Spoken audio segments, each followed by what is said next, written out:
When war came to France, Virginia Hall could have turned away. She could have left Europe and returned to safety in America. But that was never her way. Instead, among the chaos, she found a way to help. A woman with one good leg and an unbreakable will, ferrying the wounded to safety, driving through fire when others turned back. And yet she still felt an unshakable pull. This war demanded more of her. Beating the Nazis, changing the world, she knew she had a part to play, far beyond the battlefield. That chance came after France fell. She fled to Spain, and fate intervened. A British intelligence officer saw something others had overlooked. "You have the skills we need. France has collapsed, and we need people willing to do the impossible." They recognized what the US State Department had failed to see.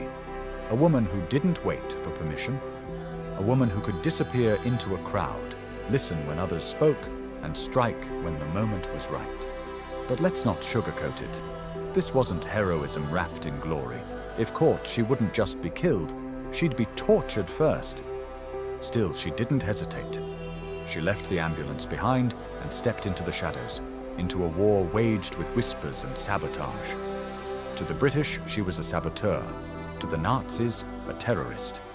She was now part of the Special Operations Executive, Churchill's secret army.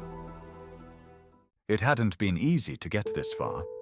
Long before she outran the Gestapo, long before she became the most wanted spy in France, Virginia Hall had been fighting a different kind of war. She had the mind, the skill, the knowledge. She had worked as a clerk in embassies from Turkey to Tallinn, translating reports, learning the intricate dance of diplomacy. But she wanted more. She wanted to be where decisions were made. "It's out of our hands. The rules are clear. No person with disabilities may serve as a Foreign Service officer." An obscure rule, a single sentence buried in government bureaucracy. Because she had lost a leg, they deemed her unfit to serve. Even the President of the United States had tried to intervene. Franklin D. Roosevelt, a man who knew what it meant to be underestimated, had appealed on her behalf. But even his influence wasn't enough. In 1939, she resigned. If they wouldn't let her serve her country as a diplomat, she would find another way. And now she had. She came back into occupied France as a journalist, but that was only the cover story. In reality, she was a soldier, a spy, a recruiter. And soon she would be something else. La Dame qui boit, the lady with the limp. "Be there," he said. "We need you." She was supposed to go to the meeting. She was expected to go, but something told her not to, a feeling, a whisper of warning she couldn't explain. Then a sharp pain in her leg pulled her back to that fateful day in 1933. She had been out hunting birds with Rebecca when, on impulse, she decided to climb over a barbed wire fence. It didn't seem that high or difficult until the weight of her hunting rifle threw her off balance. She slipped, the gun discharged, and a bullet tore through her leg. Eventually, the wound festered, turning gangrenous. In the end, there was no choice. Her left leg was amputated below the knee. Since then, she'd learned to live with her new prosthetic limb, which she had playfully named Cuthbert. By morning, they were all gone, arrested, tortured, executed. If she had gone to the meeting, she would have been among them. Now she had no radio operators, no easy way to contact London. Improvising, she used her contacts at the US Embassy to send messages via the diplomatic pouch. Diplomatic immunity kept the Germans from opening it, but it didn't guarantee the messages would reach their destination in a timely manner. Despite the obstacles, she succeeded in helping downed Allied airmen escape to Spain, forging documents, organizing resistance.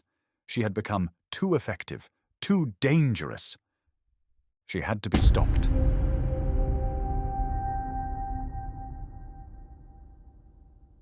In October 1941, Hall learned of 12 agents that had been arrested and imprisoned at Mauzac. She wasn't about to leave them behind. With hidden messages passed through the prison windows, Georges Béguet, one of the imprisoned men, reached Hall, setting in motion a plan that would take months to execute. But she couldn't do it alone. Gabi Bloch had a way inside. She visited the prison regularly, bringing food to her husband. And with each visit, she smuggled in more than just supplies. Hidden in a tin of sardines was a small metal file. Day by day, the prisoners worked, fashioning a key that could set them free. Meanwhile, Hall moves in the shadows. She can't go near the prison, her face is too well known, but she assembles safe houses, vehicles, and an escape route. On July 15, 1942, the prisoners used the improvised key to unlock the doors, slip out of Mozac and into the woods, disappearing before the Germans knew they were gone. The manhunt was immediate. Soldiers scoured the countryside, hunting them like animals. They hid in the woods for weeks, waiting for the search to fade. And when the time was right, they moved, one step at a time, one safe house to the next. By August, they reached Hall in Lyon, and from there, she led them to safety, smuggling them through Spain, and finally back to England. Historians would later call it one of the war's most useful operations of its kind. But for Virginia, it was never about glory. It was about getting them home, and some of them would return to France, this time as leaders of the very networks they had escaped from.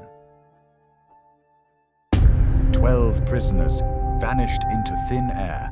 This is an embarrassment, a humiliation.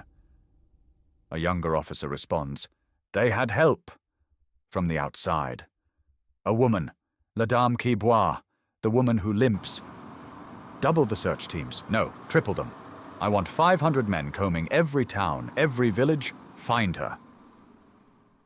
At a safe house in Leon, Virginia Hall sits across from Robert Alesh, a Catholic priest. "I hear things, madame. Whispers, warnings. The Germans are tightening their grip. You are being hunted." Suspiciously, Hall asks, "And what do you want in return, Father?" "Only to help. I know people. I can keep you informed." He responds. He spoke like a friend, like a man of God, a priest who could be trusted. But Robert Alesh was neither of those things. He was working for the Germans. She was already walking a tightrope, and now the ground beneath her was crumbling. It was time to leave France. Her cover was blown. The Gestapo was hunting her. There was only one way out, south, across the mountains, into Spain. If she was caught, she wouldn't be arrested. She'd be executed. The train rattles through the French countryside, the landscape shifting from farmlands to rugged cliffs. Virginia stares out the window, her reflection flickering in the glass. A dark, safe house in Perpignan. Virginia meets her guide, a weathered Basque smuggler, his face lined from years of navigating the Pyrenees. He eyes her leg. "You will not make it." Virginia gives him a cold, defiant stare. "Try me." The guide smirks, shaking his head, but he gestures for her to follow. 50 miles of ice and stone, no roads, no shelter, just wind, cold, and pain. Every step felt like fire, every breath a battle, but she kept moving. She stumbles. The guide reaches for her, but she waves him off, dragging herself back to her feet. Her leg aches, but she refuses to stop. The Gestapo had been at her back for months. This pain, this was nothing. At the Spanish border, Virginia stumbles across the checkpoint, exhausted but victorious. Before she can take another step, Spanish soldiers surround her, rifles raised. She had outrun the Nazis, outclimbed the mountains, but Spain had its own rules. She had crossed illegally, and for that, she was arrested. Virginia sits on a cold stone bench, rubbing her aching leg.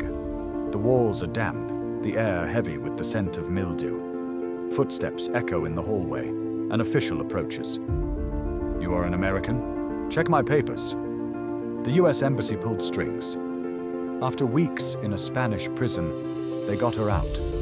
By spring, she was back in London. She had escaped, she had survived, but the war wasn't over. Not for her. The SOE believes it is too dangerous to send Virginia back to France. Despite her protests, they deny her request. The American precursor to the CIA, the OSS, thinks differently. They recruit her and make immediate plans to deploy her back to enemy territory. She couldn't parachute in, not with her leg, but there was another way. Silent, unseen. A gunboat under the cover of night. She steps onto the French shore, not as Virginia Hall, not as La Dame qui boit, but as someone else entirely. Virginia stares at her new reflection. Gray hair, stained teeth, an older woman. She hunches her back slightly, adjusting her gait to a slower, wearier shuffle. She wasn't Virginia Hall anymore. The Gestapo was still looking for a limping American spy, but no one paid attention to an old woman. She set up drop zones for Allied supplies. She provided arms, explosives, radio transmitters. The resistance needed weapons. She made sure they got them. She was more than a spy now. She was the architect of rebellion. Then, at last, it was over. Paris was free. France was free. And so was she. For the first time in years, she allows herself a breath. A real one. For Virginia Hall, the war had ended, but her mission had never been about glory or recognition. It was about something greater.